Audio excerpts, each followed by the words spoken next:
Hello folks, good morning. Today for my lontong chap gome complete, I'm going to make kentang pedas. Okay, I will just use nasi goreng pedas Indofood seasoning. Yep, no helper in here, so place the seasoning nasi goreng pedas. You will not believe how beautiful, how delicious it is just for a simple nasi goreng pedas. Saute them to bring the wonderful smell and fragrance up in the air again.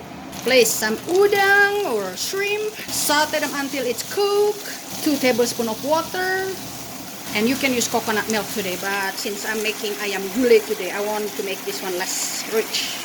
Then place the cube fried potato and some petai or roast bean beautifully there.